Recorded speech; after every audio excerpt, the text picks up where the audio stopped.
हाँ जी, स्टार्ट हो गया। साथियों नमस्कार, आदाब, सत श्री अकाल। कैसे हैं आप सभी? स्वागत है आप सभी का अपने इस ऑनलाइन यूट्यूब चैनल यूएस अध्ययन पर।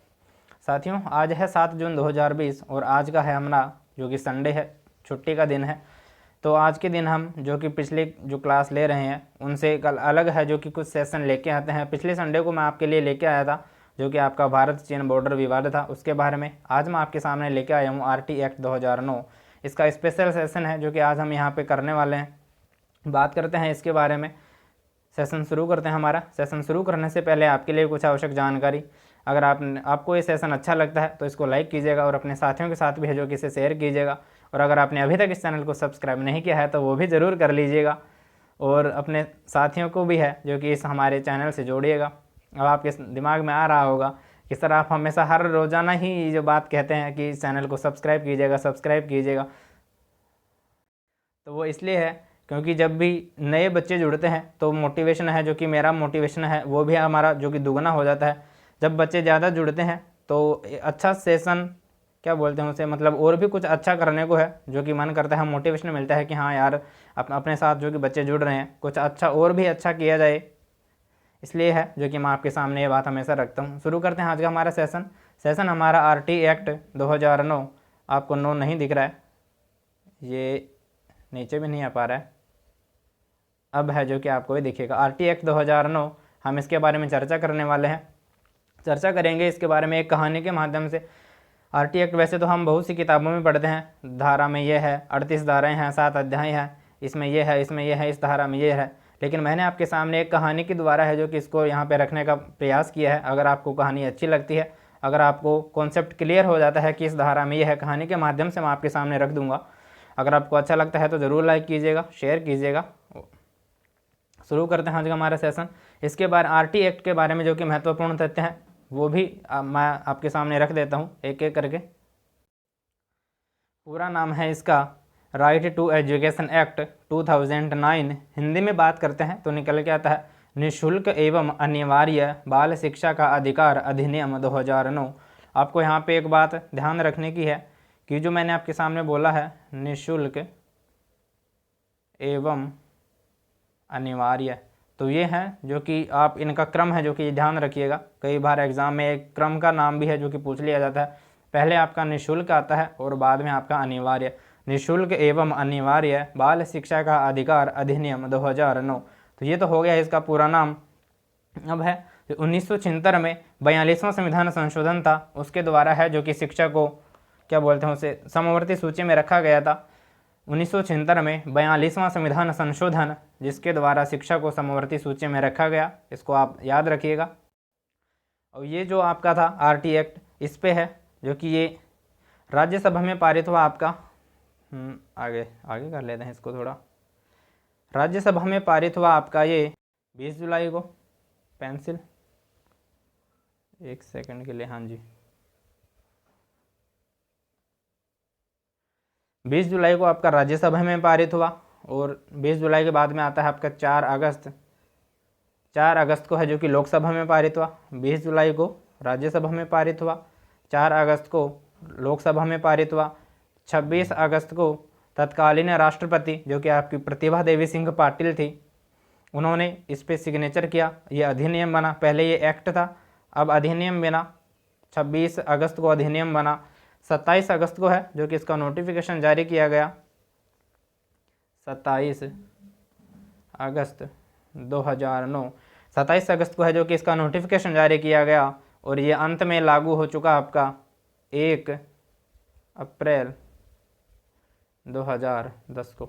1 अप्रैल 2010 को है जो कि ये लागू हो चुका आपका आरटीई एक्ट। और कहाँ कहाँ लागू हो चुका तो याद रखिएगा, संपूर्ण भारत में लागू हो चुका था उस दिन।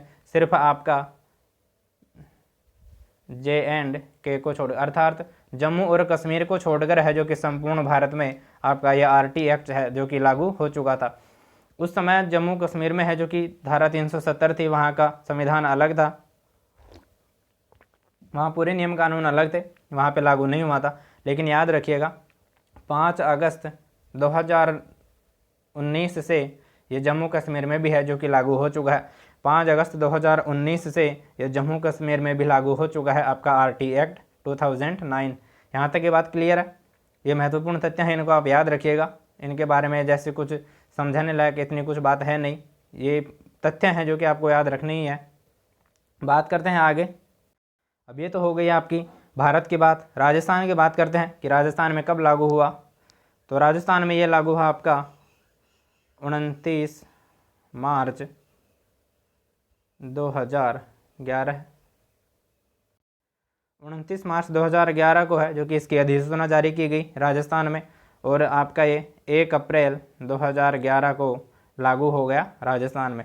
29 मार्च 2011 को अधिसूचना जारी हुई राजस्थान में भी, और 1 अप्रैल 2011 को है जो कि ये राजस्थान में लागू हो गया। और भारत है जो कि ये करने वाला, अर्थात शिक्षा को है जो कि अनिवार्य रूप से मूल अधिकार में ऐड करने वाला भारत है जो कि 135वां राष्ट्र बना।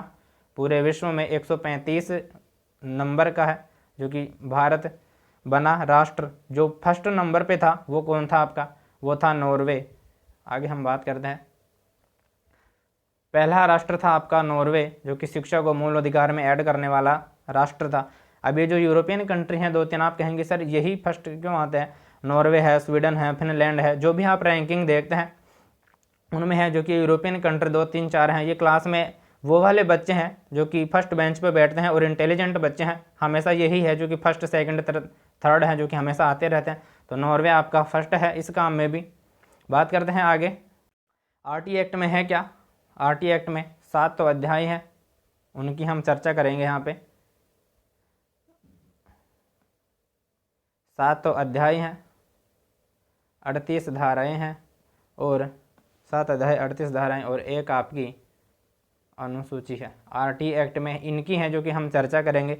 7 अध्याय हैं, 38 धाराएँ हैं और एक अनुसूची है जो कि आरटी एक्ट में है। और राजस्थान की बात करते हैं तो राजस्थान में है जो कि आपकी 29 धाराएँ लागू हैं राजस्थान में। राजस्थान में 29 धाराएँ लागू हैं, और आरटी एक्ट में पूरी धाराएँ हैं जो कि 38 धाराएँ हैं, 7 अध्याय, एक अनुसूची है। और एक बात और आप याद रखिएगा आरटी एक्ट के बारे में, यह है जो कि 22 भाषाओं में है जो कि लागू किया गया था। प्रारंभ में 22 भाषाओं में लागू किया गया था। बात करते हैं आगे। बात करते हैं अपने आरटी एक्ट के बारे में, जो हमने कहानी के द्वारा है जो कि मैं आपके सामने रखने वाला हूँ। इस चीज़ को आप सिर्फ समझने पे ध्यान दीजिएगा, आपको लिखना नहीं है। लिखने के लिए आपको पीडीएफ है जो कि आपको ऐसे कैसे लिखा हुआ मिल जाएगा, डाल दूंगा मैं अपने टेलीग्राम चैनल पे, ग्रुप पे, वहाँ से आप है जो कि प्राप्त कर लीजिएगा। आरटी एक्ट 2009, इसके बारे में हमने बात कर ली। 7 अध्याय 38 धाराएँ, 7 अध्याय 38 धाराएँ और एक अनुसूची। अब बात करें तो इसको एक कहानी के द्वारा है जो कि हम समझेंगे। आपके सामने मैंने आपके सामने रख दिया। ये एक बच्चा है जिसका नाम हम कुछ भी रखते हैं, राजू, मोनू, सोनू। मान लिया हमने इसका नाम रख दिया राजू, और ये हो गया राजू का पिताजी, राजू के पिताजी। राजू और राजू के पिताजी हैं जो कि दुर्बल वर्ग से हैं, बिल्कुल आराम से सो रहे हैं, रात का टाइम है, आराम से मज़े से सो रहे हैं। सोते सोते राजू के दिमाग में आई, राजू ने अपने पापा को बोला कि पापा पापा उठो। पापा ने कहा अरे सोने दो, क्या हो रहा है। राजू ने कहा कि पापा मैं कुछ तूफानी करने वाला हूँ। बोले क्या तूफानी करने वाला है। बोले पापा मैं पढ़ाई करूँगा। बोले हैं। राजू के पापा बिल्कुल निर्धन थे, अर्थात दुर्बल वर्ग थे, इनकी पढ़ाई से इनका दूर दूर का कोई नाता नहीं था। तो जैसे ही राजू ने कहा कि पापा मैं पढ़ाई करने वाला हूँ, तो राजू के पापा ने अचानक से, राजू का पापा उठ गया। राजू के पापा जैसे ही उठा और उठते ही बोला अरे वाह यार, तो सचमुच में तो कुछ तूफानी करने वाला है। बोले हाँ मैं कुछ तूफानी करने वाला हूँ, मैं पढ़ाई करूँगा आज से। बोले तू पढ़ाई तो करेगा, लेकिन पढ़ाई करेगा कैसे, हमारे पास तो ऐसे कुछ साधन है नहीं कि हम पढ़ाई कर सकें। तो राजू ने कहा कि नहीं नहीं ऐसी नहीं है, मैं तो पढ़ाई करूँगा। तो इन दोनों के बारे में है, इन दोनों को है जो कि रात में ही इसने बात कर ली पूरी पिताजी से कि मैं सुबह से है जो कि स्कूल जाऊँगा, पढ़ाई करूँगा। तो राजू के पिता ने सोचा कि अच्छा चलो ठीक है, पढ़ाएंगे भाई इसको। अब राजू के पिताजी हैं जो कि स्ट्रीट वेंडर हैं, ठेला चलाते हैं गली में। अब इनके जो भी हैं 1-2 जानकार होते ही हैं मोहल्ले में जो कि ये ठेला लेके जाते थे। अब ये गए भाई साहब, सुबह उठ गए, जैसे ही आगे गए तो जैसे समाज में लोग होते हैं, कुछ अच्छे भी होते हैं कुछ बुरे भी होते हैं। इन्होंने बात करी किसी से कि ऐसे ऐसे जो कि हमारा बच्चा पढ़ने के कह रहा है। तो कुछ लोग तो मजाक में अरे रे तू पढ़ाई करेगा, तेरा बच्चा पढ़ाई करेगा, ऐसे करके हैं जो कि टाल देते हैं इसकी बात को। लेकिन एक व्यक्ति है जो कि बहुत अच्छा सज्जन आदमी था, उसने क्या किया कि राजू के पिताजी को बिठाया, बात करी कि अच्छा आपका बच्चा पढ़ना चाहता है। बोले हाँ हमारा बच्चा है जो कि पढ़ना चाहता है। तो इस आदमी ने क्या किया, उसको बुलाया, बोले आप है ना जो कल अपने बच्चे को लेके आइएगा मेरे पास। तो आ गया राजू, खुशी खुशी है जो कि अपने पिताजी के साथ गया। दूसरे दिन उस व्यक्ति के पास, उस व्यक्ति ने राजू को बैठाया, राजू से बात करी कि बेटा पढ़ना चाहता है। बोले हाँ अंकल मैं पढ़ना चाहता हूँ। तो उसने क्या किया कि राजू को है जो कि एक नोटबुक पकड़ाई, अर्थात 10 से 15 पेजों का है, जो कि उसको थमा दिया, एक पढ़ने का फाइल कह लीजिए आप, एक 10 से 15 पन्नों की है जो कि फाइल राजू को थमा दी उस व्यक्ति ने कि बेटा आप है पढ़ तो लीजिएगा, लेकिन उसके पहले स्कूल में जाने से पहले आप इसका है जो कि गहन अध्ययन करिएगा। इसमें सारी सुख सुविधाएं हैं जो कि आपको पढ़ने के लिए सरकार ने दी हुई हैं। तो राजू के दिमाग में एकदम फिट बात बैठ गई कि हाँ यार इसको हम पढ़ लेंगे, अगर इसको मैं अच्छे से पढ़ लूँगा तो मैं शिक्षा ग्रहण कर लूँगा। सरकार के द्वारा जो भी है हमें पढ़ाने के लिए कोशिश की जा रही है वो मैं इसके बारे में अध्ययन कर लूँगा। अब राजू ने भाई साहब उस फाइल को है जो वो व्यक्ति ने पकड़ाई थी राजू को, उसका गहन अध्ययन किया। गहन अध्ययन करने के बाद में राजू ने उसको ऐसा समझ लिया, एक तरह से जैसे पहले के लोग बोलते नहीं है कि उसको घोट घोट के पी लीजिए, तो उस प्रकार से है जो कि राजू ने उसका इतना गहन अध्ययन कर लिया कि राजू को एकदम वो बात है जो कि दिमाग में घर कर गई, वो बात माइंड में ऐसे बैठ गई कि बिल्कुल पूछिए मत आप इसके बारे में। चलते हैं बात करते हैं इसी के बारे में हम आगे। अब राजू ने पढ़ा क्या उसके बारे में, क्या था वो डॉक्यूमेंट्स, क्या था वो फाइल जो उस व्यक्ति ने पकड़ाई थी। तो वो था आपका आरटीए एक्ट, मान लीजिए वो था आपका आरटीए एक्ट, गैस कर लीजिए कि वो आरटीए एक्ट था। और इसमें राजू ने पढ़ा क्या वो भी हम यहीं पे पढ़ने वाले हैं। उसमें जैसे ही राजू ने खोला तो उसमें से कुछ महत्वपूर्ण बातें थी, वो जैसे मैंने आपके सामने रखी कि ये एक सेकेंड, महत्वपूर्ण बातें जैसे कि किस दिन है जो कि ये राज्यसभा में पारित हुआ, किस दिन लोकसभा में पारित हुआ, किस दिन है जो कि माफ़ कीजिएगा राष्ट्रपति ने उस पर साइन किया, कब वो अधिनियम बना, कब वो लागू हुआ। ये सारी बातें थी जो कि उसने प्रारंभ में पढ़ ली। अब पढ़ते पढ़ते वो आ गया आपकी जो कि नियम थे। नियम जैसे ही मैं कहूँ तो आप धारा मान के चलेगा, उसको मैं नियम बोलूँगा आप धारा मानिएगा। उसने नियम पढ़े कि क्या सरकार ने नियम बनाए हैं हमें पढ़ाने के लिए, अर्थात दुर्बल वर्ग को पढ़ाने के लिए, हर व्यक्ति तक, हर बालक तक शिक्षा की पहुंच बनाने के लिए सरकार ने जो नियम बनाए हैं उन मैं नियम बोलूँगा आप धारा मान के चलेगा। राजू ने पहला नियम पढ़ा भाई साहब उसका, ये मैं लिख देता हूँ आपके सामने। पहला नियम, जैसे ही राजू ने पहला नियम पढ़ा तो उसमें परिचय निकल के आया। हमारे घर पे भी अगर कोई व्यक्ति आता है तो हम उसका पहले परिचय करते हैं कि कहाँ से आए हैं, क्या नाम है, ऐसा कुछ करके परिचय हम लेते हैं उनका। तो राजू ने भी जैसे ही वो फाइल खोली, फाइल में महत्वपूर्ण तथ्य के बाद आपके निकल के आया परिचय। तो परिचय में हम क्या बोलते हैं, परिचय में हम पहले तो पूछते हैं नाम, कि आपका नाम क्या है, जो भी हमारे घर व्यक्ति आता है ऐसे मान के चलेगा। तो उसमें आरटी एक्ट का जो पूरा नाम है, अनिवार्य, माफ़ कीजिएगा निःशुल्क, रबड़, हाँ जी, नाम इसका निकल के आता है निःशुल्क एवं अनिवार्य बाल शिक्षा का अधिकार अधिनियम 2009। मैं थोड़ा छोटा हो जाता हूँ यहाँ से, हाँ जी ठीक है। नाम इसका निकल के आया परिचय में, निःशुल्क एवं अनिवार्य बाल शिक्षा का अधिकार अधिनियम 2009। आप इनका क्रम भी है जो कि याद रखिएगा, पहले निःशुल्क आएगा, बाद में आपका आएगा अनिवार्य। निःशुल्क एवं अनिवार्य बाल शिक्षा का अधिकार अधिनियम 2009। तो ये तो हो गया इसका नाम। नाम के बाद में हम पूछते हैं कि आप आए कहाँ से हैं, क्या काम है आपका। तो आए कहाँ से हैं, ये जो हम बात पूछते हैं तो ये इसमें भी है जो कि बात लागू होती है कि ये आरटी एक्ट है जो कि कहाँ कहाँ लागू हो चुका है, अर्थात कहाँ पे है जो कि ये प्रचलित है। तो इसका है जो कि हम विस्तार मैंने आपको बताया। पहले तो था आपका J&K को छोड़कर संपूर्ण भारत में, लेकिन वर्तमान में है जो कि संपूर्ण भारत में है। संपूर्ण भारत में अर्थात 5 अगस्त 2019 के बाद है जो कि ये पूरे भारत में है, जो कि लागू हो चुका है। यहाँ तक की बात क्लियर है। पहले नियम में आपके निकल के आ गया कि इसका नाम और विस्तार है जो कि पहली धारा में दिया गया है। यहाँ तक की बात क्लियर है। अगर क्लियर है तो लाइक ज़रूर कीजिएगा, अपने साथियों के साथ भी है जो कि शेयर कीजिएगा। पहले नियम हमने पढ़ लिया है। पहला नियम में आपका नाम और विस्तार है जो कि आरटी एक्ट में दिया गया है। नाम इसका संपूर्ण है, निःशुल्क एवं अनिवार्य बाल शिक्षा का अधिकार अधिनियम 2009। यहाँ तक की बात क्लियर है। नाम के साथ साथ इसका है विस्तार, परिचय के अंदर आता है ये नाम और विस्तार। विस्तार है आपका संपूर्ण भारत में है, जो कि ये वर्तमान में लागू है। पहला नियम हो गया। दूसरा नियम, जैसे ही राजू ने खोला तो दूसरे नियम में क्या निकल के आया कि शब्दावली। दूसरे नियम में राजू के सामने लिखा हुआ आया कि शब्दावली। अब राजू के दिमाग में ये बात आई, जानने को उत्सुक हुआ राजू कि आखिर ये शब्दावली है क्या। आपके भी दिमाग में आ रही होगी, मेरे भी दिमाग में आया था जैसे मैंने पढ़ा कि शब्दावली, शब्दावली आखिर है क्या। तो शब्दावली है जैसे कि इसमें दिया गया है बालक, बालक कौन होगा, समुचित सरकार, समुचित सरकार कौन होगी, दुर्बल वर्ग कौन होगा, स्थानीय प्राधिकारी कौन होगा। तो इनके बारे में है जो कि इस धारा 2 में या नियम 2 में, मैं नियम बोलूँगा आप धारा मान के चलेगा, इस नियम 2 में बताया गया है। बात करते हैं हम कि आखिर बालक है कौन।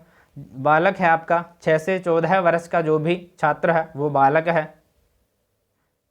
प्रारंभिक शिक्षा जिसको लेनी है, अर्थात 6 वर्ष से 14 वर्ष के बीच का जो भी बालक है उसको आप है जो कि बालक मान के चलिएगा। उसको ही है जो कि प्रारंभिक शिक्षा सरकार के द्वारा मुफ्त में प्रदान की जाएगी। बालक हो गया आपका 6 से 14, बालक 6 से 14 वर्ष का जो भी बालक है वो आपका इस कैटेगरी में गिना जाएगा। अब ये राजू है, राजू को हम कुछ भी मान लेते हैं, 10 वर्ष का मान लेते हैं, चलो 12 वर्ष का है जो कि हम राजू को मान लेते हैं, क्योंकि राजू का संवाद हम बार बार करेंगे तो 12 वर्ष का बालक आराम से संवाद कर सकेगा। 12 वर्ष का है जो कि हमने राजू को मान लिया, तो राजू है जो कि इस बालक की कैटेगरी में आता है, अर्थात राजू को है जो कि मुफ्त में शिक्षा मिल सकती है। बालक के बाद में हम बात करते हैं समुचित सरकार, जो कि हमारे बाद में शब्द आएगा आगे चल के, समुचित सरकार कौन है, तो हम उसकी यहाँ पे चर्चा कर लेते हैं। समुचित सरकार कौन है। समुचित सरकार, समुचित सरकार है आपकी जहाँ पे भी आपका विद्यालय स्थापित है वही आपकी समुचित सरकार है। अर्थात अगर आप राज्य में है, राज्य में आपका विद्यालय है, तो उस विद्यालय की देखरेख का जो भी जिम्मा है वो आपका समुचित सरकार अर्थात राज्य सरकार का है। और अगर आप यूटी में है, यूनियन टेरिटरीज में है, केंद्र शासित प्रदेश में है, तो केंद्र शासित प्रदेश की सरकार है जो कि आपकी समुचित सरकार कहलाएगी। यहाँ तक की बात क्लियर है। बालक कौन है, 6 से 14 वर्ष का प्रत्येक बालक जो कि आपकी इस कैटेगरी में आएगा। समुचित सरकार, आप कहाँ जा रहे हैं, समुचित सरकार जहाँ पे आपका विद्यालय स्थापित है, अगर राज्य में है तो राज्य सरकार समुचित सरकार होगी, अगर केंद्र में है अर्थात यूटी में है तो आपकी जो कि वहाँ की सरकार है वो आपकी समुचित सरकार कहलाएगी। यहाँ तक की बात क्लियर है। चलते हैं आगे, इसी में चलते हैं आगे। 2 बात मैंने आपके सामने रख दी है, तीसरी बात है आपकी प्रारंभिक, अरे पेंसिल ही नहीं ली, तीसरी बात है आपकी प्रारंभिक शिक्षा। प्रारंभिक शिक्षा क्या है, प्रारंभिक शिक्षा है आपके 1 से 8 तक की शिक्षा है जो कि प्रत्येक बालक को दी जाती है। पहली क्लास से लेकर 8 तक की शिक्षा है जो कि प्रारंभिक शिक्षा कहलाती है। याद रखिएगा, प्रारंभिक शिक्षा अर्थात फर्स्ट क्लास से लेकर के 8 क्लास तक की शिक्षा है जो कि सरकार के द्वारा दी जाती है, और यही है आपकी प्रारंभिक शिक्षा। 6 से 14 वर्ष के बालक को 1 से 8 तक की शिक्षा देना प्रारंभिक शिक्षा है। आगे है स्थानीय प्राधिकारी। स्थानीय प्राधिकारी हैं आपके जो भी जहाँ पे भी आपका विद्यालय स्थापित है वहाँ आसपास के जो भी सरकारी अधिकारी हैं वही हैं जो कि आपके स्थानीय प्राधिकारी कहलाते हैं। दूसरी बात करते हैं अनुवीक्षण प्रक्रिया। ये महत्वपूर्ण शब्दावली है, इनको याद रखिएगा। अनुवीक्षण, ये हम आगे पढ़ेंगे तो ये शब्द आएंगे हमारे, और वहाँ पे है जो कि आप इनको अगर ध्यान से पढ़ेंगे यहाँ पे तो आपको पता चल जाएगा कि किसकी बात हो रही है। अनुवीक्षण प्रक्रिया, अनुवीक्षण प्रक्रिया होती है जब भी हम एडमिशन लेने चलते हैं किसी भी स्कूल में, जो एडमिशन लेते वक्त जो फॉर्मेलिटीज़ की जाती हैं, अब बच्चे का क्या बोलते हैं उसे, बच्चे का टेस्ट लिया जाता है। प्राइवेट स्कूलों में देखा होगा आपने, माता पिता का इंटरव्यू लिया जाता है, डोनेशन फीस ली जाती है, वो सभी है जो प्रमाण पत्र जांचे जाते हैं वो आपका अनुवीक्षण प्रक्रिया में है, जो कि काउंटिंग की जाती है। अर्थात एडमिशन लेने की जो फॉर्मेलिटी है वो अनुवीक्षण प्रक्रिया कहलाती है। यहाँ तक की बात क्लियर। चलते हैं यार, नेक्स्ट आपका दुर्बल वर्ग। दुर्बल वर्ग का क्या तात्पर्य है, दुर्बल वर्ग वो है जो कि आप समझते हैं जैसे आर्थिक रूप से कमजोर व्यक्ति, दुर्बल वर्ग। दुर्बल वर्ग ऐसे ना मानिएगा कि कोई हृष्ट पुष्ट बालक है एक तरफ कमज़ोर बालक है तो कमज़ोर है वो दुर्बल वर्ग का है, ऐसा नहीं है।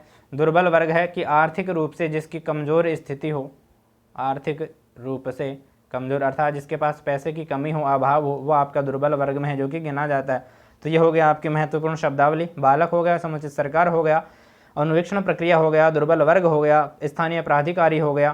तो ये है आपकी महत्वपूर्ण शब्दावली। 3 नियम हमने चर्चा कर लिए हैं। पहला नियम, माफ़ कीजिएगा 2 नियम हमने चर्चा कर लिए। पहला नियम में आ गया आपका नाम और विस्तार, दूसरे में आ गया आपका शब्दावली। यहाँ 2 धाराएं क्लियर हैं। बात करते हैं तीसरी धारा की। तीसरे नियम में क्या है, जैसे ही राजू ने तीसरा नियम निकाला तो तीसरे नियम में है जो कि निकल के आया कि 6 से 14 वर्ष के बालक को सरकार है जो कि मुफ्त में शिक्षा दिलाएगी। 6 से 14 वर्ष के बालक को शिक्षा का मूल अधिकार है जो कि सरकार के द्वारा दिया गया है। जैसे ये बात है जो कि राजू ने पढ़ी, राजू का दिमाग एकदम सन्ना गया। राजू ने देखा यार ये क्या है, 6 से 14 वर्ष और मेरी है 12, हमने राजू की उम्र है जो कि 12 मानी है यहीं पे। राजू ने देखा कि यार 6 से 14 वर्ष के बालक को सरकार मुफ्त में है जो कि शिक्षा उपलब्ध करवाएगी, और पापा है जो कि हमें भेज ही नहीं रहे थे इतने दिनों से कि काहे को हमारे पास पैसे नहीं है, पैसे नहीं है, ऐसे कर रहे थे पापा। राजू के भाई साहब दिमाग खुल गया एकदम। राजू सीधा अपने पापा के पास गया, बोले पापा पापा देखिए इसमें क्या लिखा है। बोले पापा ने बोला कि मैं तो अनपढ़ हूँ, मेरे को नहीं पता क्या लिखा है। तो राजू ने उसको पढ़ के बताया कि पापा इसमें लिखा है कि 6 से 14 वर्ष के बच्चे को जो कि सरकार है मुफ्त में शिक्षा दिलाएगी। बोले अच्छा। राजू ने कहा कि हाँ मैं तो कल से ही है जो कि स्कूल जाऊँगा। बोले अच्छा ठीक है, मैं खुद तेरे को छोड़ के आऊँगा। यहाँ तक की बात भाई साहब राजू और पापा के बीच हो गई। दूसरे दिन हो गया, जैसे ही सुबह हुआ राजू चुपचाप तैयार होकर बिल्कुल अपने पापा के पास गया। बोले पापा चलो। बोले कहाँ? अरे पापा कल ही बात हुई थी कि मैं तो स्कूल जाऊँगा और आप छोड़ के आएंगे। बोले हाँ यार हुई तो थी लेकिन मेरे तो याद ही नहीं। पापा ने फटाक से हैं जो कि पैंट शर्ट पहने तैयार हुए, बच्चों को छोड़ने गए स्कूल में। अब पहुंच गए स्कूल में, राजू और राजू का पिताजी है जो कि स्कूल में पहुंच गए। अब जैसे स्कूल में पहुंचे मास्टर जी से राम राम करी। मास्टर जी राम राम। मास्टर जी ने राम राम करी। बोले हाँ बताइए क्या हुआ। बोले मास्टर जी हमारा बच्चा है जो कि पढ़ना चाहता है। राजू के पापा ने साफ कहा। मास्टर जी ने कहा अरे राजू पढ़ना चाहता है। बोले हाँ हमारा राजू पढ़ना चाहता है। बोले आ जा बैठ जा पहली क्लास में। राजू ने भाई साहब पूरी है जो कि फाइल पढ़ के आया था, राजू हाथ में लेके आया था फाइल को। राजू ने कहा बोले मास्टर जी सटिया गया होगा। बोले मास्टर जी ने देखा अरे यार ये बच्चा क्या कह रहा है। बोले कहा है। बोले ये जो फाइल देख रहे हो मेरे हाथ में। बोले हाँ देख रहा हूँ। बोले इस फाइल में साफ लिखा है कि जो भी बच्चा स्कूल में आएगा प्रवेश लेने के लिए उसको आयु के अनुसार अर्थात उम्र के अनुसार एडमिशन देंगे आप। बोले अच्छा ये क्या है। बोले ये है आपका RTE 2009 और इसमें साफ लिखा है, चौथा नियम आप खोल के देखिएगा कि जो भी बच्चा स्कूल में एडमिशन लेने आएगा उसको उम्र के अनुसार है जो कि आप क्लास में बैठाइएगा। बोले आपकी उम्र क्या है। राजू को पूछा टीचर ने। बोले मेरी है 12 साल। तो मैं कौन सी क्लास में बैठूंगा। राजू ने तपाक से पूछा। तो मास्टर जी ने दिमाग लगाया, भाई 6 से 14 का बालक 6 वर्ष का आएगा, 6 वर्ष अर्थात इसकी 12 है तो ये 6ठी क्लास में बैठने का अधिकारी है। तो राजू को है जो कि टीचर जी ने आपको बैठा दिया 6ठी क्लास में। बोले अच्छा ठीक है, अगर आप पढ़ के आए हैं इसे तो आप 6ठी क्लास में बैठने के अधिकारी हो गए। भाई साहब राजू डायरेक्ट 6ठी क्लास में चला गया। पहली दूसरी तीसरी छोड़िए, 6ठी क्लास में है जो कि राजू का एडमिशन हो गया। यहाँ तक की बात क्लियर है। चौथे नियम में है जो कि साफ साफ लिखा है कि अगर कोई भी बच्चा स्कूल में आता है प्रवेश लेने के लिए तो उसको उम्र के अनुसार है जो कि क्लास में बैठाया जाएगा। यहाँ तक की बात क्लियर है। 4 नियम है जो कि हमने बात कर ली है। पहला नियम आपका नाम और विस्तार, दूसरा नियम आपका शब्दावली में अर्थात दूसरी धारा में शब्दावली, तीसरी धारा में है जो कि 6 से 14 वर्ष के बालक है जो कि वो शिक्षा के मूल अधिकारी हैं, शिक्षा का अधिकार है जो कि उन्हें मिला हुआ है। चौथे में हमने बात कर ली कि कोई भी ड्रॉप आउट बच्चा अगर विद्यालय आता है या कोई भी नया बच्चा विद्यालय आता है तो उसको उम्र के अनुसार है जो कि कक्षा में प्रवेश दिया जाएगा। बात करते हैं आगे।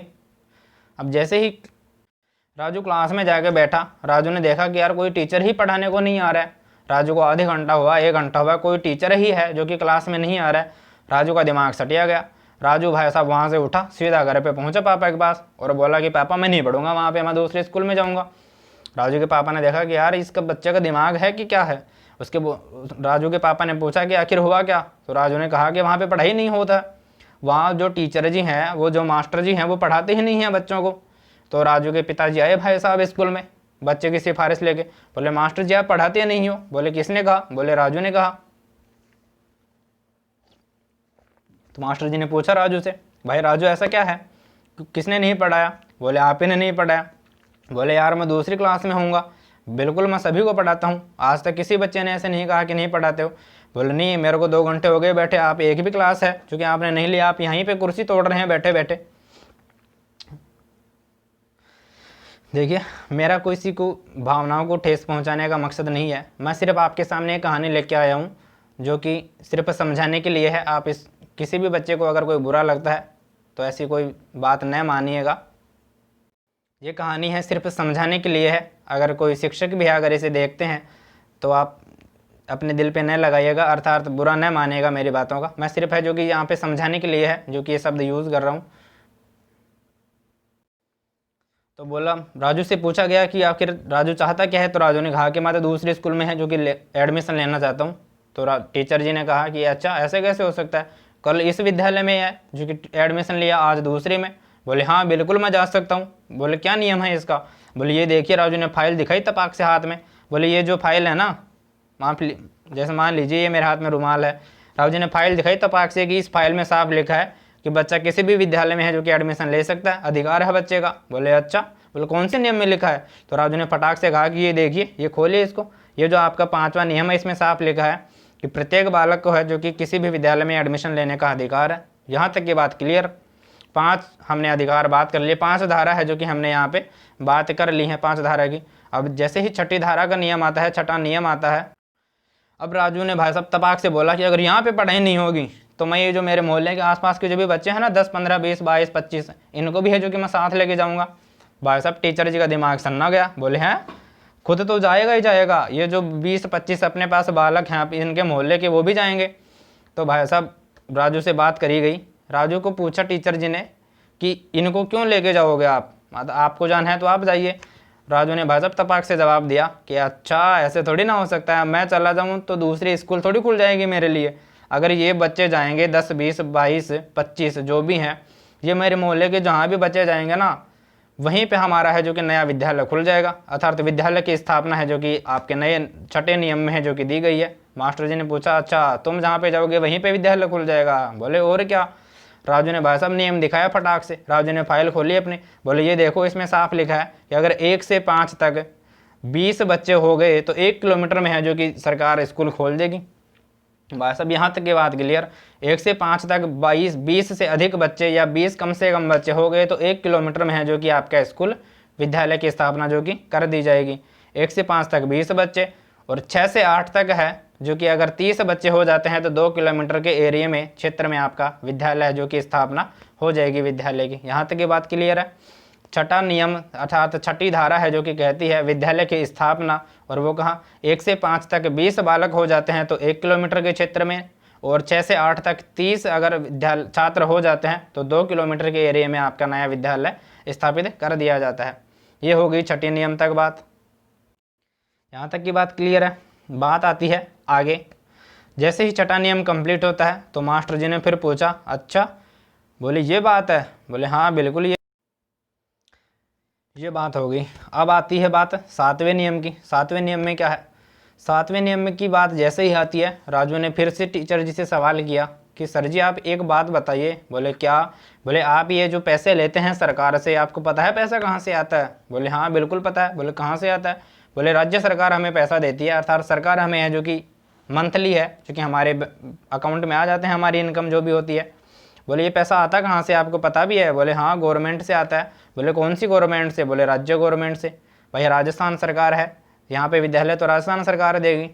बोले ये लो कर लो बात, टीचर जी आपको ये नहीं पता पैसा कहाँ से आता है? बोले फिर कहाँ से आता है? बोले इसके बारे में भी है जो सरकार ने नियम बनाया हुआ है। बोले वो क्या है? अब राजू ने फिर से टीचर जी को रखा सामने, टीचर जी के सामने रखा कि आखिर पैसा आता कहाँ से है। राजू ने तो भाई साहब फाइल पढ़ी है पूरी। राजू ने बताया कि जो पहला चरण था ना, अब चरण मानिए या पंचवर्षीय योजना, पहले चरण में है जो कि 65 और 35, अर्थात मान लीजिए 100 रुपये टीचर जी को मिल रहे थे उस समय, तो उनमें से 65 है जो कि केंद्र सरकार आपको दे रही थी और 35 है, माफ़ कीजिएगा 45, ये जो है ये द्वितीय चरण का है। 1 सेकंड के लिए इसे हम हटा देंगे यहाँ से। जो पहला चरण था, पहले चरण में है 55 और 45, अर्थात अगर 100 रुपये उस समय टीचर जी को मिल रहे थे तो वो आपको 55 तो दे रही थी केंद्र सरकार, और 45 है जो कि वो दे रही थी आपकी राज्य सरकार। जैसे ही द्वितीय चरण आया, अर्थात 12वीं पंचवर्षीय योजना, कई पुस्तकों में आपको पंचवर्षीय योजना लिखी मिलती है, कई पुस्तकों में द्वितीय चरण है जो कि लिखा मिलता है। जैसे ही द्वितीय चरण की बात आती है तो यहाँ पे हो जाता है आपका 65 है जो कि आपकी केंद्र सरकार, 100 में से मान के चलेगा, हम यहाँ पे 100 का आंकड़ा है जो कि लेके चल रहे हैं, 65 है जो कि केंद्र सरकार, और बच गए आपके 35 ये आपकी राज्य सरकार। यहाँ तक की बात क्लियर है। 7वें नियम में है जो कि वित्त का अर्थात धन का प्रबंध है जो कि किया गया है। पहला चरण 55-45, द्वितीय चरण 65-35, और तृतीय चरण भी है। तृतीय चरण में आपका 68 और 32, अर्थात 68 केंद्र सरकार देगी, 68 और 32 है जो कि आपकी राज्य सरकार देगी। यहाँ तक ये बात क्लियर है। अब ये जो पूर्वोत्तर भारत के इलाके हैं, पूर्वोत्तर राज्य हैं और पर्वतीय जो क्षेत्र हैं उनमें आपका है जो कि 90/10, अर्थात 90 तो आपकी केंद्र सरकार देती है और 10 है जो कि वहाँ की राज्य सरकार। अब पूर्वोत्तर जो राज्य हैं वो हैं कौन कौन से, तो जो 7 सिस्टर हैं आपका असम हो गया, अरुणाचल प्रदेश हो गया, मिजोरम हो गया, त्रिपुरा हो गया, मणिपुर हो गया, नागालैंड हो गया, ये जो है मेघालय हो गया। ये जो पूर्वोत्तर भारत के राज्य हैं वहाँ पे आपका 90/10 का है जो कि वित्त का प्रबंध है। और बात कहाँ आते हैं वर्तमान में क्या है, तो वर्तमान में समसा के अंतर्गत जो भी योजना आ रही है वहाँ पे आपको 60-40 का है जो कि अनुपात देखने को मिलता है, अर्थात 60 रुपये है जो कि केंद्र सरकार की तरफ से और 40 रुपये आपका राज्य सरकार की तरफ से है जो कि वर्तमान में वित्त का प्रबंध दिया गया है। राजू ने टीचर जी के सामने ये बात रखी कि सर जी यहाँ से है जो कि आपके सामने पैसा आता है। ये होगी 7वें नियम की बात। जैसे ही यहाँ तक की बात आई तो टीचर ने सोचा यार ये बच्चा है जो कि कुछ ज़्यादा ही है जो कि बोलता जा रहा है, तो कुछ ना इसको है जो कि कुछ ना कुछ और पूछा जाए इसी के बारे में। तो शिक्षक ने कहा राजू से कि अच्छा तुम्हें इतनी जानकारी है तो थोड़ा कुछ और बता दीजिए इसके बारे में। तो राजू ने कहा कि हाँ बिल्कुल हम बता देंगे आपको। तो भाई साहब शिक्षक ने है जो कि इससे पूछा, बोले यहाँ तक की बात तो आपने बता दी, अगर सरकार ने और भी कुछ काम करती है तो वो भी हमें बता दीजिए, सरकार के जो भी कर्तव्य हैं स्कूलों के प्रति वो बता दीजिए। तो राजू ने कहा कि हाँ बिल्कुल हम बता देंगे आपको। राजू ने टीचर जी के सामने रखी 2 धाराएं, अर्थात 2 नियम और है जो कि राजू ने टीचर जी के सामने रखे, 8 और 9। टीचर जी ने पूछा कि चलो पहले ये बता दीजिए, क्रम से पढ़ लेते हैं। 8वीं धारा है, अर्थात 8वां जो नियम है उसमें क्या कहा है। तो राजू ने टीचर जी को बताया कि इसमें है ना जो कि आपका समुचित सरकार का दायित्व, अर्थात जहाँ पे भी आपका विद्यालय स्थापित है वहाँ की सरकार के दायित्व। अब दायित्व कौन कौन से हैं, अर्थात समुचित सरकार के दायित्व, अर्थात जहाँ पे आपका विद्यालय है वहाँ के सरकार के दायित्व। अब दायित्व कौन कौन से हैं टीचर जी ने वो भी पूछ लिया कि अच्छा चलिए इतना ही बता रहे हो बालक, तो ये और बता दो कि दायित्व कौन कौन से हैं। तो बालक ने अर्थात राजू ने उनके सामने दायित्व भी रख दिए। बोले पहला दायित्व तो हो गया आपका कि विद्यालय की स्थापना, अर्थात वहाँ पे विद्यालय खुलेगा। अब विद्यालय खुलेगा तो टीचर भी चाहिएंगे, अर्थात शिक्षक भी चाहिए।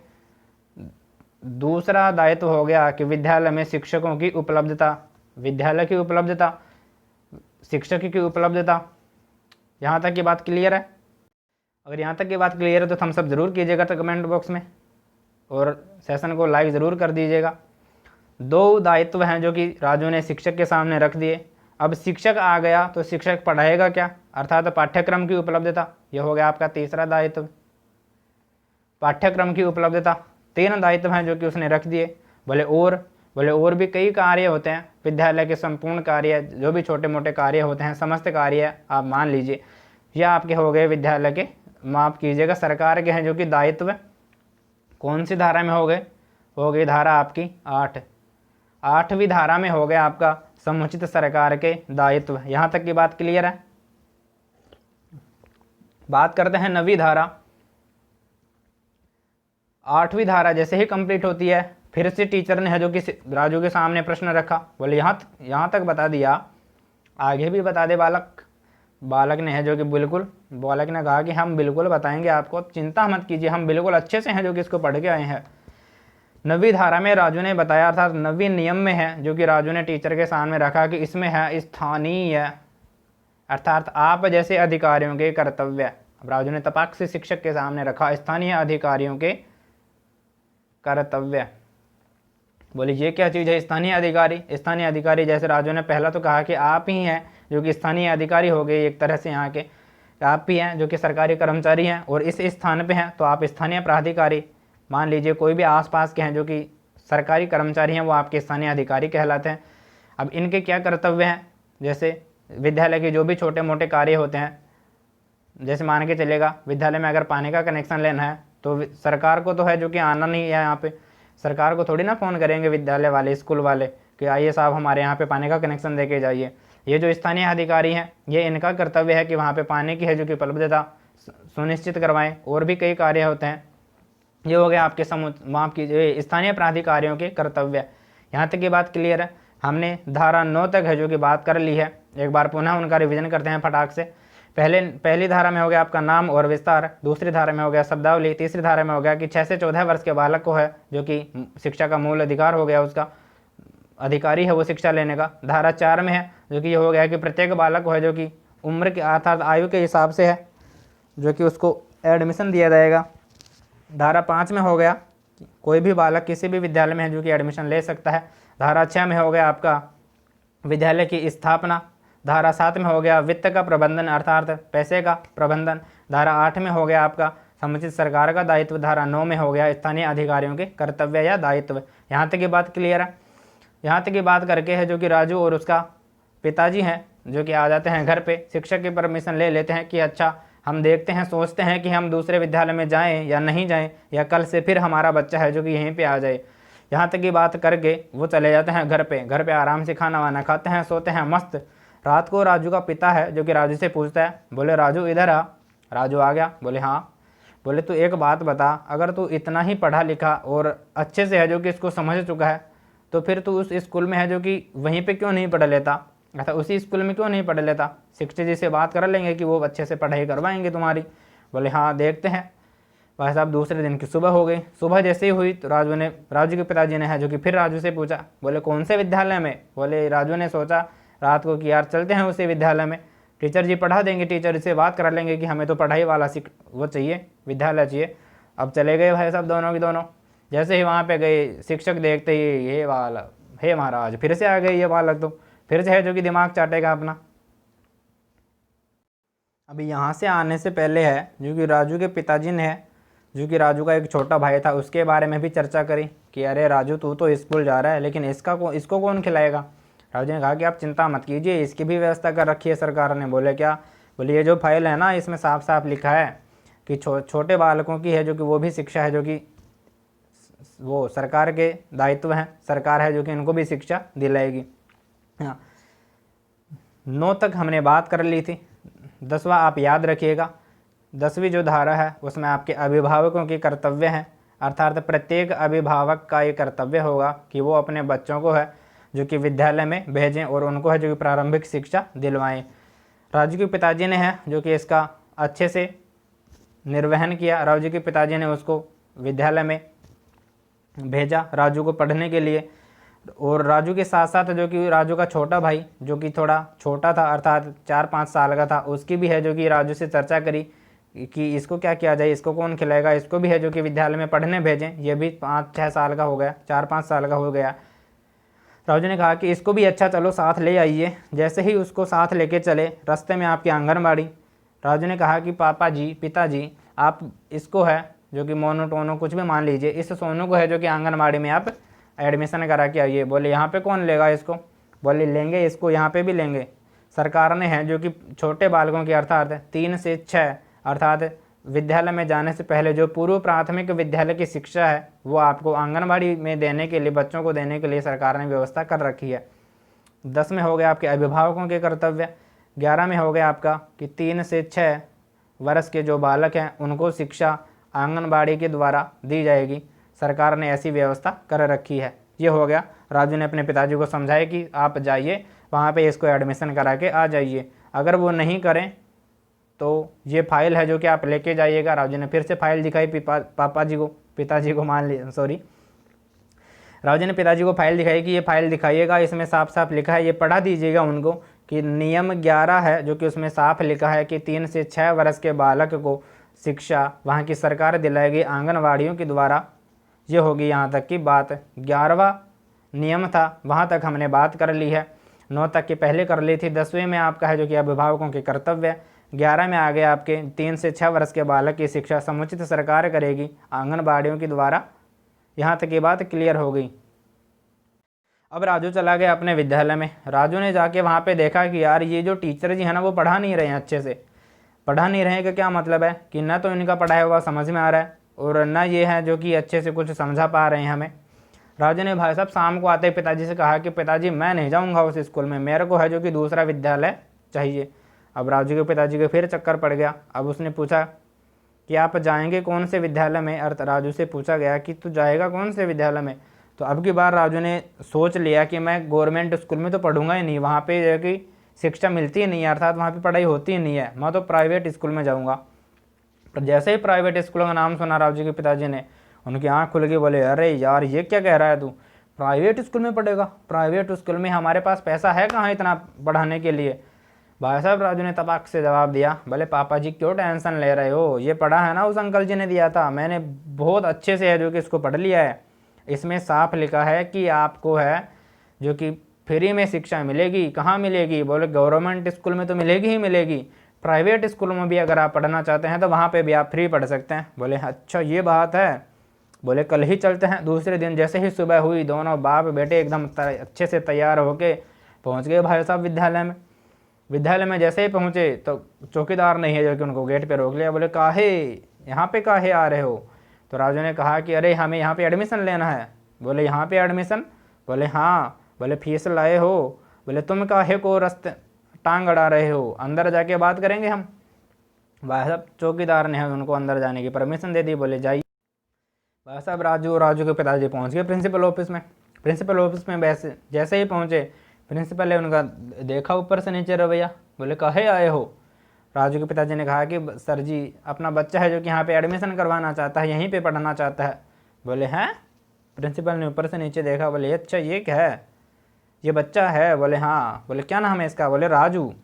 बोले राजू कहाँ तक पढ़े हो? बोले मास्टर जी मैं तो यहीं पे आया हूँ पढ़ने।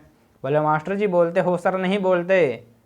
बोले हमारे तो सर मास्टर जी ही बोलते हैं, माफ़ कीजिएगा हमारे तो मास्टर जी ही बोलते हैं। बोले अच्छा कोई बात नहीं। बोले यहाँ की फ़ीस पता है? बोले हाँ। बोले कितनी है? बोले नहीं पता। बोले ये क्यों?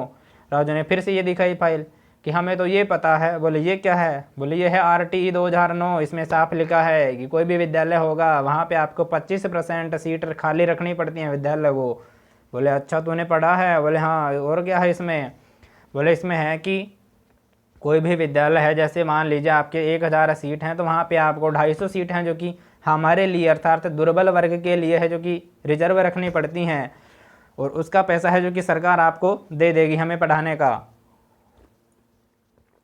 बोले तो तुम इस कोटे में एडमिशन लोगे? बोले हाँ। बोले अच्छा चलो ठीक है, मान गए। प्रिंसिपल साहब चुपचाप मान गए क्योंकि प्रिंसिपल साहब को पता था नहीं मानेंगे तो ज़बरदस्ती मानना पड़ेगा। प्रिंसिपल साहब भाई साहब राजू को एडमिशन दे देते हैं। यहाँ तक ये बात क्लियर है। 12वें नियम में आपका दे रखा है, 12वें नियम में दे रखा है कि कोई भी प्राइवेट स्कूल अपने कुल छात्र संख्या का 25% है जो कि दुर्बल वर्ग के लिए है जो कि निरक्षण आरक्षित रखते हैं, और इन जो 25% सीटें हैं उनकी फ़ीस है जो कि गवर्नमेंट के द्वारा उनको दी जाती है। यहाँ तक ये बात क्लियर है?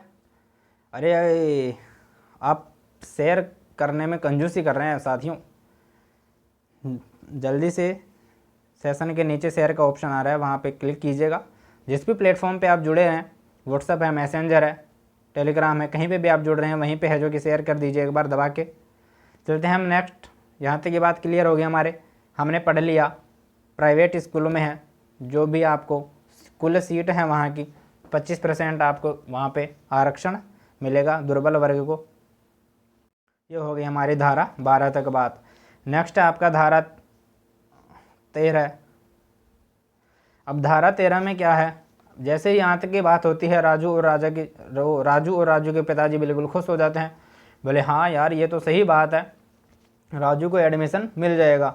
जैसे ही वो खुश होते हैं तो फिर प्रिंसिपल बीच में टोकते हैं, अरे काहे को खुश हो रहे हो? बोले हमारे बच्चों को एडमिशन मिलेगा। बोले एडमिशन तो मिलेगा, लेकिन तुम्हें इंग्लिश आती है?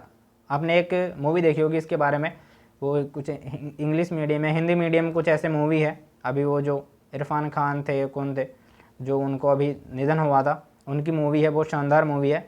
इस धारा 13 है, ये धारा 13 है जो कि उसमें बहुत अच्छे से समझाई हुई है। अनुवीक्षण प्रक्रिया पर है जो कि रोक, ये धारा 12 और 13 है जो कि इसमें समझाई गई है। इसमें है जैसे बच्चे का टेस्ट लेना एडमिशन के समय, बच्चे का टेस्ट लेना, और प्राइवेट स्कूलों में जो कि माता पिता का भी इंटरव्यू लिया जाता है, उन्हें इंग्लिश आती है या नहीं आती, और जो कैपिटेशन फीस ली जाती है विद्यालय के द्वारा एडमिशन के लिए, तो वो है जो कि धारा 13 में दी गई है। उस पर है जो कि ये धारा 13 बिल्कुल रोक लगा देती है। अर्थात इसको बोलते हैं हम अनुवीक्षण प्रक्रिया। अनुवीक्षण प्रक्रिया ये हो गया। राजू को पूछा गया, राजू इंग्लिश आती है? बोले नहीं। राजू के पिताजी को पूछा, बोले तुम्हें आती है? बोले नहीं।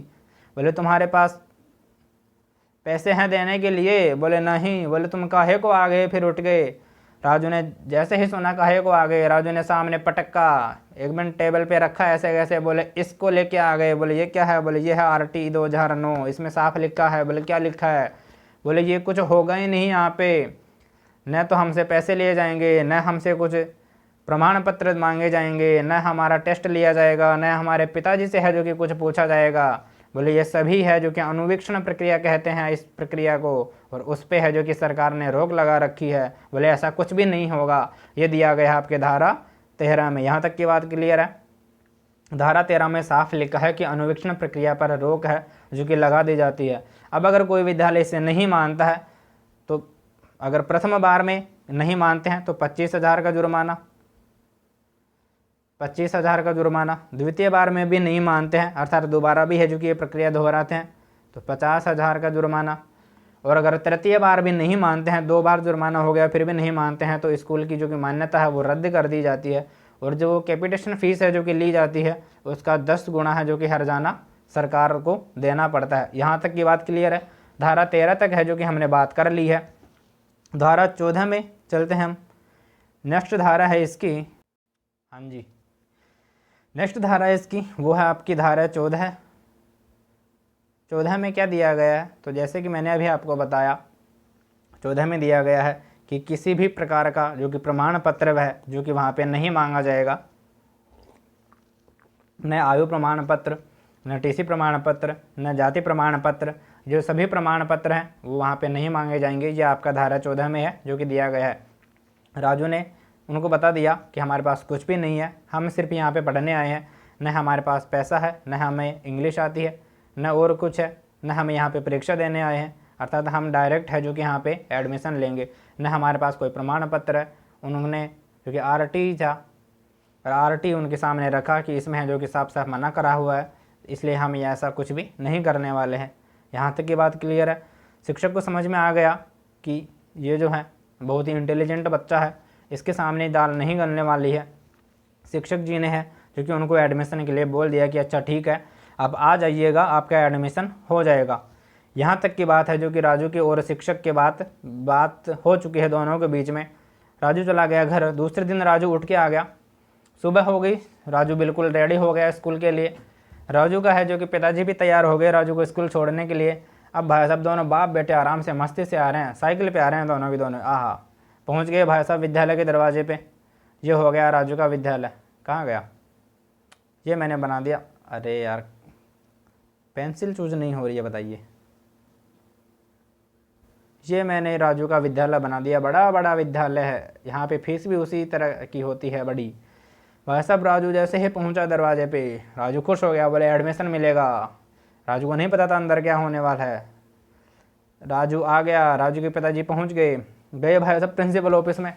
जैसे ही प्रिंसिपल ऑफिस में गए, प्रिंसिपल ने देखा, बोले आ गया राजू? बोले हाँ। बोले अरे तुम तो लेट हो गए। बोले कितना लेट हो गए? बोले 1 दिन लेट हो गए, हमारा तो एडमिशन का डेट ही निकल गया।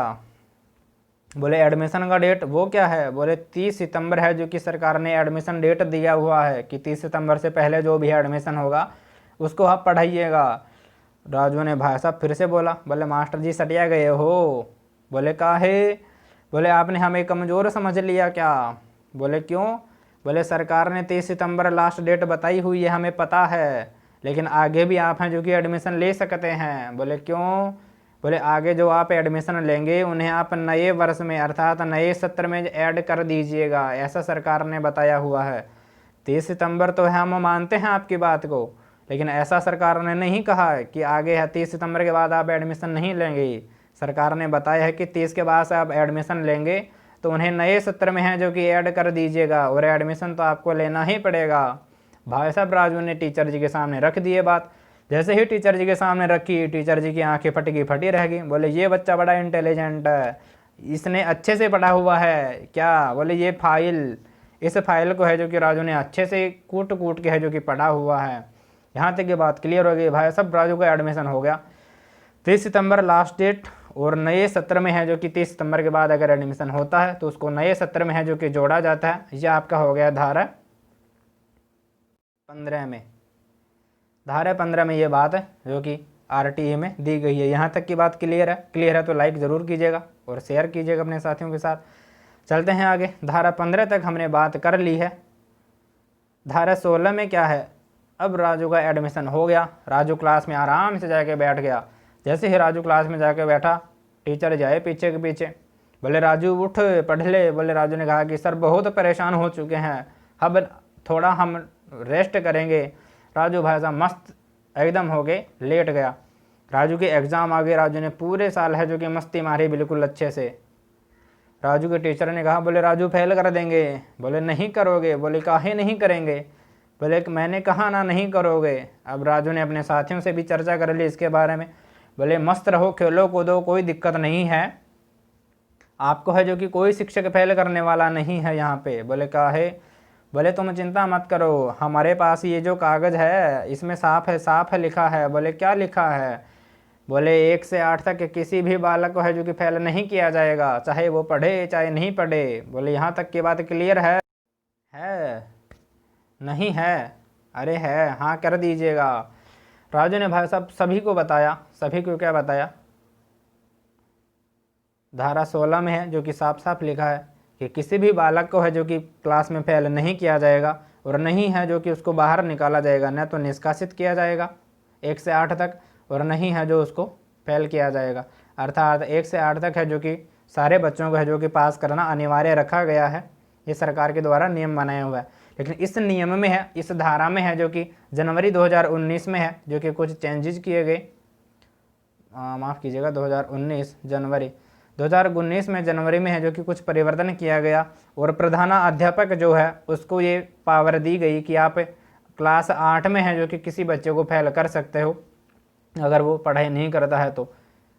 प्रधानाचार्य को है जो कि ये पावर दी गई कि आप राज्य सरकार के निर्देशानुसार 8वीं क्लास में है जो कि किसी बच्चे को फेल कर सकते हैं अगर वो पढ़ाई नहीं करता है। जनवरी 2019 में है जो कि ये संशोधन कर दिया गया। किस में किया गया? तो ये आपका किया गया धारा 16 में। इसको स्पेशल रूप से याद रखिएगा, अभी ताज़ा हुआ है। धारा 16 में है जो कि संशोधन कर दिया गया है। वो कब किया गया है? जनवरी 2019 में।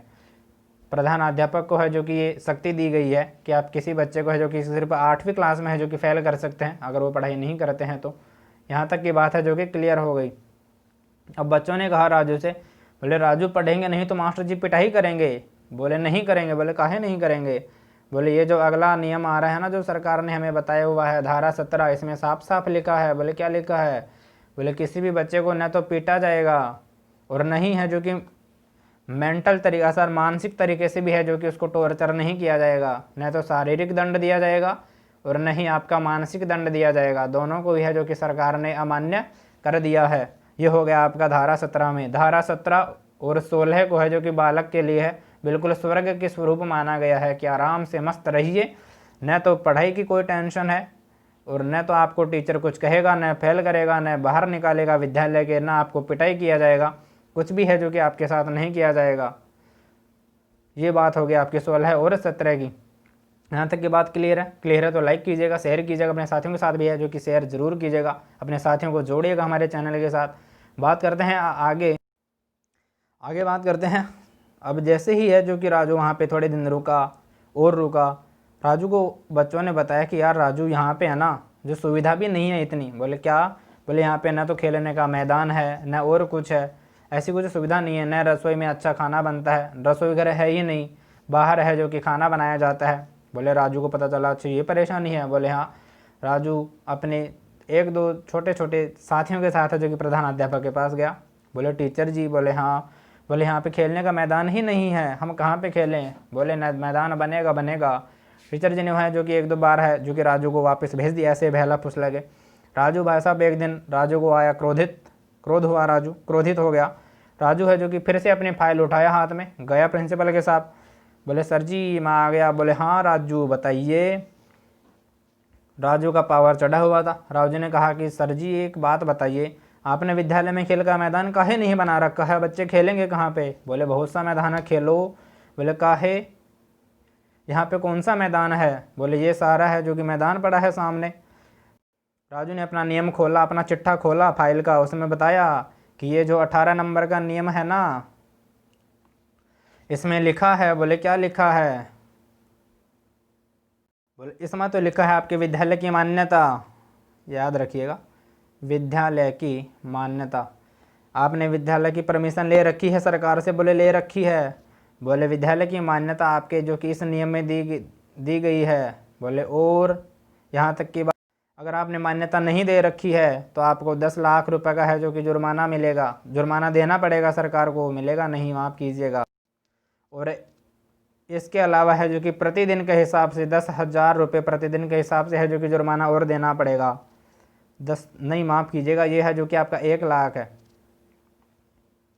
इसको हम हटा देंगे। अगर कोई भी विद्यालय है उसकी मान्यता अगर सरकार से नहीं ली गई है तो 1 लाख रुपए का जुर्माना जो कि सरकार को देना पड़ेगा। अगर फिर भी है जो कि अगर नहीं लेते हैं मान्यता तो 10,000 रुपये प्रतिदिन के हिसाब से है जो कि जुर्माना उसको देना पड़ता है सरकार को। ये तो हो गई हमारी धारा 18 की बात। अब आती है आपकी नियम नंबर 19 अर्थात धारा 19। इसमें है जो कि राजू ने प्रिंसिपल साहब के सामने, प्रधानाध्यापक के सामने बात रखी कि सर जी ये देखिए, इसमें साफ साफ लिखा है कि विद्यालय में खेल का मैदान भी होगा, रसोई भी होगी, पानी की व्यवस्था भी होगी, शौचालय भी होगा, पुस्तकालय भी होगा, अर्थात जो भी विद्यालय के लिए आवश्यक हैं वो सभी सुविधाएं हैं जो कि धारा 19 में आपकी दी गई हैं। खेल का मैदान भी होगा, शौचालय भी होगा, पुस्तकालय भी होगा, पानी की भी अच्छी व्यवस्था होगी, सभी व्यवस्था आपके दी गई हैं धारा 19 में। यहाँ तक ये बात क्लियर है? तो ये हो गया, राजू ने ये बात है जो कि शिक्षक के सामने रख दी। अब धारा 20 में है, धारा 20 में दिया गया है आपका कि केंद्र सरकार अधिसूचना जारी करके किसी भी मान्यता को, अर्थात जो भी आपका ये है रसोई वगैरह का ये जो नियम बनाया हुआ है उसको हटा भी सकती है किसी को, और नया भी है जो कि लागू कर, ये जो मानक है विद्यालय के इनको हटा भी सकती है और नया मानक है वो भी ऐड कर सकती है। ये आपकी शक्ति मिली हुई है, ये पावर है जो कि आपकी केंद्र सरकार को मिली हुई है। ये हो गया आपका धारा 20। यहाँ तक ये बात क्लियर है? 20 धारा हमने क्लियर कर ली है। यहाँ पे एक बार दोबारा से है जो कि रिवीजन करेंगे हम सभी का। धारा 1 में है नाम तथा विस्तार, धारा 2 में है आपकी शब्दावली, धारा 3 में है 6 से 14 वर्ष के बालक है जो कि उसको शिक्षा का मूल अधिकार मिला हुआ है सरकार की तरफ से। धारा 4 में कोई भी बच्चा है जो कि एडमिशन ले सकता है अपनी आयु के हिसाब से। धारा 5 में है विद्यालय चेंज कर सकता है, अर्थात किसी भी विद्यालय में एडमिशन ले सकता है। धारा 6 में हो गया आपका विद्यालय की स्थापना, 1 से 5 तक 20 बच्चे 1 किलोमीटर के एरिया में विद्यालय, 6 से 8 तक 30 बच्चे 2 किलोमीटर के एरिया में विद्यालय। धारा 7 में हो गया आपका धन का प्रबंधन अर्थात वित्तीय प्रबंधन। धारा 8 में हो गया आपका समुचित सरकार का दायित्व। धारा 9 में हो गया आपका स्थानीय अधिकारियों के कर्तव्य।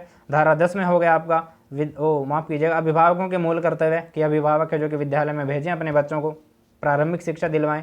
धारा 11 में हो गया 3 से 6 वर्ष के बालक की शिक्षा समुचित सरकार करवाएगी, आंगनबाड़ी के द्वारा करवाएगी। यहाँ तक की बात क्लियर है? धारा 12 में है प्राइवेट स्कूल हैं जो कि 25% सीट हैं जो कि रिजर्व रखेंगे दुर्बल वर्ग के लिए, आर्थिक रूप से कमज़ोर विद्यार्थियों के लिए। धारा 13 में है अनुवीक्षण प्रक्रिया पर रोक। अनुवीक्षण प्रक्रिया एडमिशन के समय जो भी फॉर्मेलिटी की जाती है, टेस्ट नहीं लेना, वो माफ़ कीजिएगा, माता पिता का इंटरव्यू नहीं लेना, कैपिटेशन फीस है जो कि नहीं लेना, ये जो कि अनुवीक्षण प्रक्रिया कहलाती है। यहाँ तक की बात क्लियर है। धारा 13 तक है जो कि धारा 14 में है जो कि बच्चे से है जो कि आवश्यक प्रमाण पत्र अर्थात दस्तावेज हैं जो कि वो नहीं लिए जाएंगे। आयु प्रमाण पत्र है, जाति प्रमाण पत्र है और स्थानांतरण प्रमाण पत्र है, ये प्रमाण पत्र नहीं देखे जाएंगे उससे प्रारंभिक शिक्षा तक। धारा 15 में है। धारा 15 में हो गया आपका कि एडमिशन जो लास्ट डेट है वो 30 सितंबर, लेकिन उसके बाद भी अगर एडमिशन लेते हैं तो वो आपके नए सत्र में है जो कि ऐड हो जाते हैं। यहाँ तक हो गया आपका धारा 15। धारा 16 में आ गया आपका न किसी बच्चे को फेल किया जाएगा, न किसी बच्चे को है जो कि स्कूल से निष्कासित किया जाएगा। धारा 17 और इसमें है जो कि जनवरी 2019 में है जो कि थोड़ा परिवर्तन कर दिया गया है, चेंजेस किया गया है कि 8वीं क्लास में है जो कि प्रधानाध्यापक राज्य सरकार की परमिशन से है जो कि किसी बच्चे को फेल कर सकती है। धारा 17 में हो गया किसी बच्चे को पीटा नहीं जा सकता, न किसी बच्चे को मेंटली टॉर्चर किया जा सकता है, न किसी बच्चे को शारीरिक है जो कि फिजिकल टॉर्चर किया जा सकता है। यहाँ तक की बात क्लियर है। धारा 18 में हो गया आपके विद्यालय की मान्यता अर्थात विद्यालय के लिए जो कि लाइसेंस वगैरह है जो लिया हुआ है या नहीं है। धारा 19 में हो गया विद्यालय के मानक, शौचालय होगा, खेल का मैदान होगा, विद्यालय भवन अच्छा होगा, ये सभी मानक हैं जो कि धारा 19 में है। और धारा 20 में है जो कि ये मानक कोई ऊपर नीचे करना होता है, किसी मानक को हटाना हो या नया मानक है जो कि ऐड करना हो, उसकी शक्ति है आपके केंद्र के पास। हाँ, यहाँ तक हमने जो कि पढ़ लिया है धारा 20 तक। आगे चर्चा करेंगे नेक्स्ट सेशन में। तब तक है जो कि इसको पढ़िएगा। अगर आपको सेशन अच्छा लगता है लाइक कीजिएगा, शेयर कीजिएगा, अपने साथियों को भी है जो कि इस चैनल से जोड़िएगा। हमारा परिवार है जो कि धीरे धीरे विस्तारित हो रहा है, इसका विस्तार हो रहा है। हमने शून्य से शुरू करके आज हम 300 के अबाउ हैं जो कि पहुंच चुके हैं। आप सभी हैं जो कि इसके धन्यवाद के पात्र हैं। मिलते हैं नेक्स्ट सेशन में, तब तक के लिए शुक्रिया, थैंक यू।